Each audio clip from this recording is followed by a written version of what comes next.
por acabar la primavera, porque tenemos en línea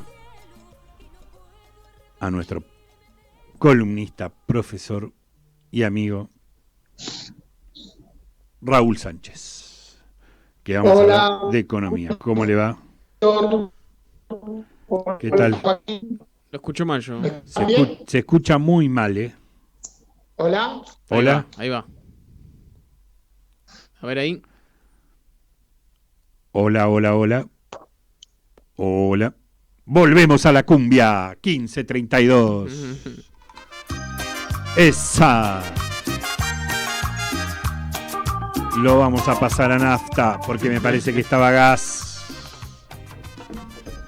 Y la economía, ¿viste? Cuando uno quiere hablar de economía se pone mal, ¿viste? ¿Está? A ver si lo tenemos ahora. Nos corta el momento de cumbia nuestro programa. ¿Ahí va mejor? Ahora, Hola. Profesor Sánchez. ¿Ahí va mejor? ¿Me escuchan bien? A ver. Ahí sí, ¿eh? Hola, ¿me escuchan? Sí, ahora sí. sí. Perfecto. Ahora se escucha. ¿Cómo andan? Buenas tardes, ¿todo bien? Todo bien, acá estamos. Acá estamos muy bien, esperando ansiosamente Si hay buenas noticias, ¿no? si hay buenas noticias. No, la mala noticia es que sacaron a Gilda. Digo, Y estaba bueno, para seguir escuchando pero Gilda. escúcheme, vino usted y no Competir con Gilda es muy difícil, ¿eh? no podíamos hacer otra cosa. Tuvimos que sacarla. ¿Qué vamos a hacer? Digo que, fíjate, dar buenas noticias económicas compitiendo con Gilda no es sencillo, pero bueno, vamos a hacer lo imposible. ¿Cómo andan? ¿Todo bien? ¿La Excelente. semanita, el fin de semana, cómo anduvo? Y una semana tranquila, no pasó nada. Esperemos que de a poco se acomoden los melones, como decía un viejo técnico. Vamos a dar algunos indicios de lo que se está comentando en todos lados sobre las nuevas medidas que van a mejorar los ingresos de nuestras familias argentinas.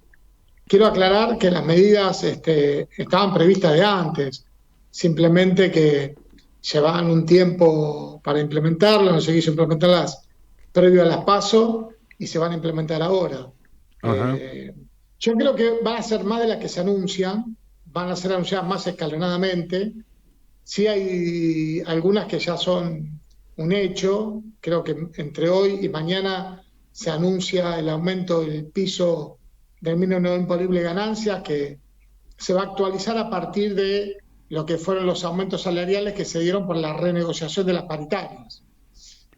Supuestamente sería el mínimo no imponible a 175.000 pesos mensuales, sería el salario el ingreso que tendría que tener una persona para hasta ahí no pagar impuesto a la ganancia. Después hay que agregar siempre a ese monto las excepciones que hay. Esto estaría beneficiando a 1.200.000 personas, ese es el cálculo que se hace en el gobierno. Hay una propuesta que no se comenta mucho, pero tal vez haya personas que ya con 55, un poquito más, aunque no tengan la edad jubilatoria para Está en todos los jubilarse, diarios esa nota, pero si esa tienen- propuesta. ¿Cómo? Está en todos los medios esa propuesta, que me parece piola. La jubilación anticipada, sí, salió en algunos, no sé si en todos, yo lo vi en algunos. Eso viste que fue una propuesta novedosa, Víctor, no salió ayer y hoy, no estuvo antes. La verdad que está buena, ¿eh? Me parece muy piola. ¿Sabés qué va a permitir? ¿Sabés qué permite eso? Además de anticipar la jubilación, va a permitir que esos puestos de trabajo los ocupen más jóvenes. Uno de los problemas que tenemos hoy, de la problemática de los jóvenes, es que les es difícil insertarse en el mundo del trabajo. El Ministerio de Desarrollo Productivo lanzó hace 2-3 semanas atrás el Argentina Programa, que era un programa de capacitación en economía del conocimiento que te dan una beca. Conozco muchísimos jóvenes que se inscribieron, muchísimos. Están tratando de formarse y capacitarse para ingresar al mundo laboral, que es muy importante. Entonces, me parece a mí que si nosotros le hacemos lugar en el mundo del trabajo y ellos logran acercarse a la capacitación y la formación, va a ser más fácil que puedan acceder al mundo del trabajo. Esto sin tener en cuenta que La economía sigue un sendero de crecimiento, lo que siempre dijimos acá, hay un sendero de crecimiento, todavía falta volcar o que ese sendero de crecimiento llegue en forma más concreta a la familia. La semana pasada se dio a conocer el uso de la capacidad instalada, industrial, utilizada, y el año pasado fue del 58%, y este año pasó al 63%. Es decir, eso quiere decir que mayor número de establecimientos industriales están produciendo más y están utilizando más sus maquinarias. Hubo un dato que pasó muy desapercibido porque se publicó, yo creo que casi en el filo de las elecciones, y si no fue en el filo de las elecciones fue en la semana movida, se dio a conocer la cantidad de dólares que los argentinos tienen guardados en el colchón en nuestro país. Yo no sé si si ustedes lo leyeron. No. Pero se calcula que son 100.000 millones de dólares. De hecho, en un año y medio, entre los que fueron al colchón y al exterior, sumamos 15.000 millones de dólares.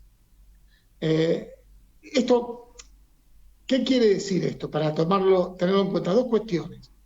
La cultura del argentino y la argentina por ahorrar dólares. Pero a su vez, todavía la incertidumbre que existe para poder invertir esos dólares, esos recursos, en la producción, en la economía real. Se siguen ahorrando y sosteniendo esos recursos en el sector financiero, en la especulación financiera. Digo, nada, me parece que ahí todavía hay que dar otra vuelta más de tuerca, porque podría invertirse mucho más en la economía, eso permitiría tener mayor productividad, generar más puestos de trabajo. En la Ciudad de Buenos Aires se dio a conocer a la Cámara Argentina de Comercio, que es una de las dos cámaras que agrupan a los sectores comerciantes y pymes, la otra es la CAME, son las dos mayoritarias.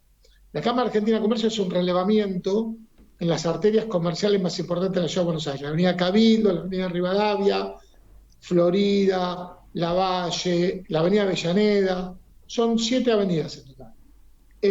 Bajó la cantidad de locales desocupados en un 16% en el bimestre julio-agosto respecto a mayo-junio.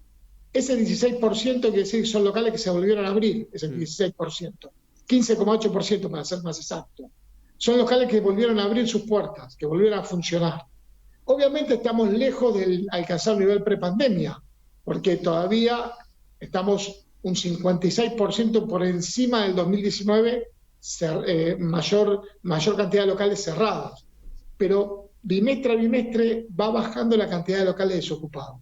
Y eso que el gobierno de la Ciudad de Buenos Aires no se ha preocupado mucho por incentivar ni darle mayores ingresos a la familia para que tengan más consumo, ni ayudar con créditos a tasas subsidiadas a los comerciantes, ni a los monotributistas, y dejar, como siempre digo, todo librado al mercado. El fuerte se sostiene y el que no, como lo decía Macri en su presidencia, que se reconvierta porque no sirve. 4 o 5 datos, después obviamente entre los datos de las medidas económicas del gobierno, los bonos extras a jubilados y pensionados, jubiladas y pensionadas. Eso es una política que la ANSES viene haciendo a la par que se van conociendo los índices inflacionarios. También la suba del salario mínimo, que eso impacta en los montos de las asignaciones universales por hijo y en las asignaciones universales por embarazo. Creo que el gobierno debería tomar alguna medida de mayor audacia respecto a lo que es los créditos, sobre todo los créditos hipotecarios. Me parece que ahí hay que tener apuntalar una política fuerte para que los sectores medios con créditos hipotecarios baratos puedan acceder a su vivienda propia. En las grandes ciudades eso es impactante. Vos fijate acá en la Ciudad de Buenos Aires, se calcula que entre un 35 y 38% de los ciudadanos y las ciudadanas son inquilinos, que muchos de ellos no van a tener la posibilidad de adquirir una vivienda en el corto plazo, con lo cual hay que tener una política para incentivar que lo tengan. Y mientras tanto el gobierno de Buenos Aires promueve la construcción de torres de 70 pisos, que son inalcanzables para ese segmento de la población, ¿no? Pero ahora, bueno, yo siempre me pregunto quién compra esas propiedades, ¿no? La economía. ¿Sí, Joaquín? No, siempre se me ocurre pensar quién deben ser lo mismo que compran todas las propiedades. ¿Quién puede comprar un piso en una torre de 70? Vos sabés que es un proyecto, se están aprobando en un trámite express en la legislatura de la Ciudad de Buenos Aires, 16 permisos, se dice que hay más de 100 presentados en el gobierno de la Ciudad de Buenos Aires. Esos permisos te permiten construir torres de por lo menos de mínimo 50 pisos, a cambio de que hagas una obra, por ejemplo, una placita. Entonces vos imaginate, vos que sos el estudiante de las ciencias económicas ya, digo, vos construís una torre de 50 pisos, el gasto en pesos, el departamento, la oficina se vende en dólares, la renta se alquila a precio dólar y a cambio construís una placita al lado para la Ciudad de Buenos Aires. Flor de negocio, ¿no? Para el que construye, para el desarrollador urbano, como quien dice. Ahí hay que automáticamente que generar alguna política fiscal para que esa renta inmobiliaria parte quede en los recursos de la Ciudad de Buenos Aires y tengan un destino fijo. Esa sería una idea, que ese destino sea la construcción de viviendas sociales, el subsidio de una tasa de un crédito hipotecario. Digo, esas torres se construyen y después pasan a incrementar la cantidad de viviendas ociosas, que son 138.000 en la ciudad. Hay 138.000 viviendas ociosas en la Ciudad de Buenos Aires, no están ocupadas. Digo, eso, más de 120.000 se publican para alquiler o venta. Digo, estos son datos que se sacan hasta de las páginas de internet que se dedican a publicar propiedades en alquiler o en venta, que han reemplazado los viejos avisos clasificados de papel de los diarios conocidos de la Ciudad de Buenos Aires, ¿no?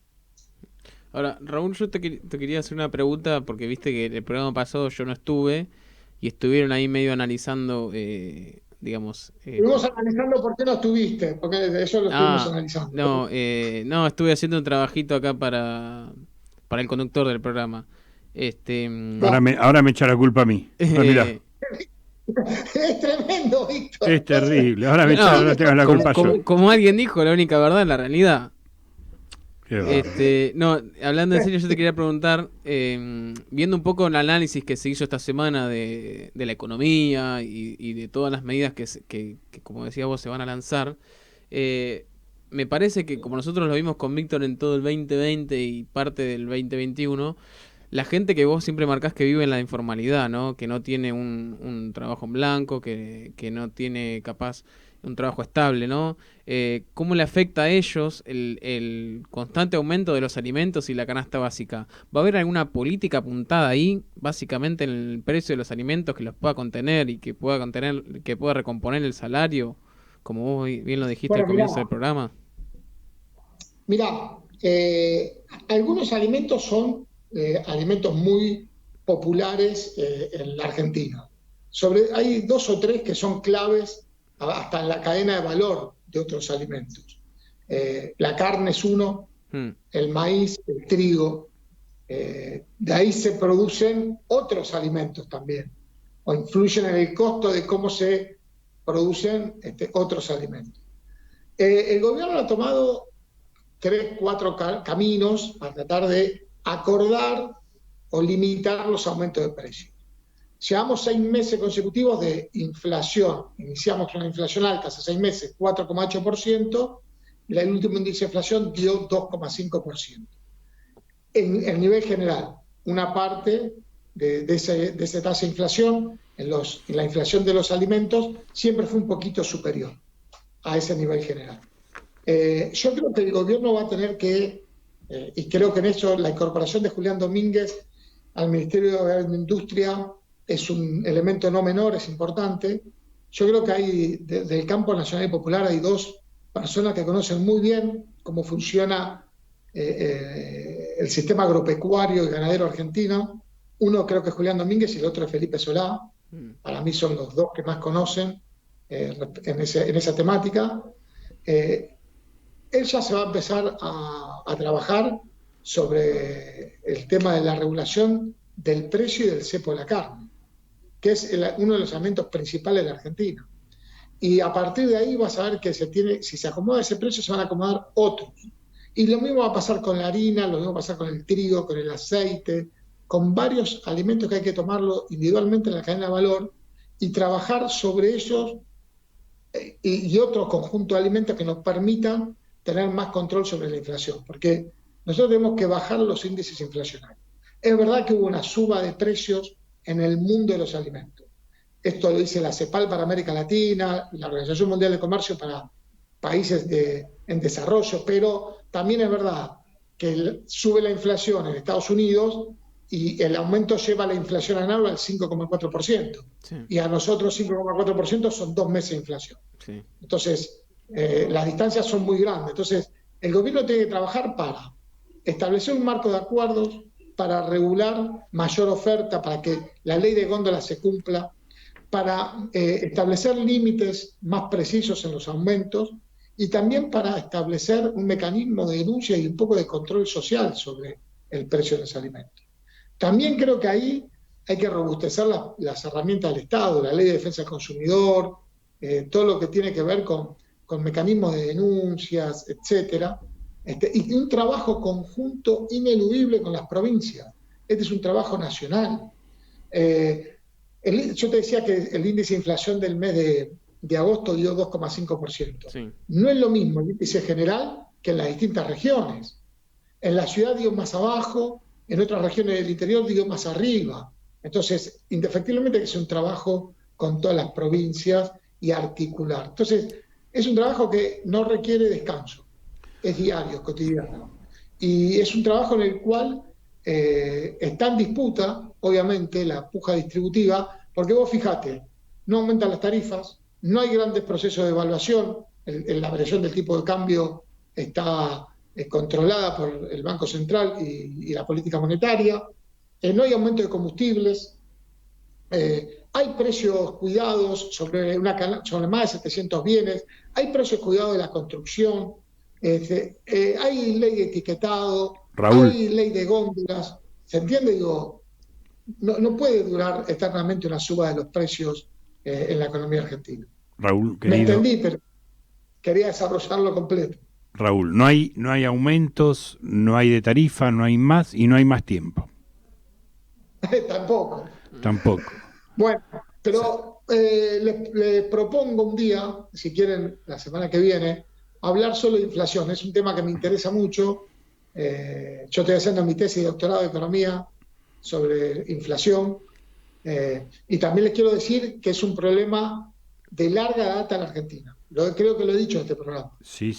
Cuando Macri dijo que va a ser difícil bajar la inflación, quiero avisar que inflación en la Argentina alta hay desde 1910. No es algo nuevo y novedoso en la Argentina. Muy bien. Entonces es histórico. Es histórico. Y hemos tenido procesos hiperinflacionarios.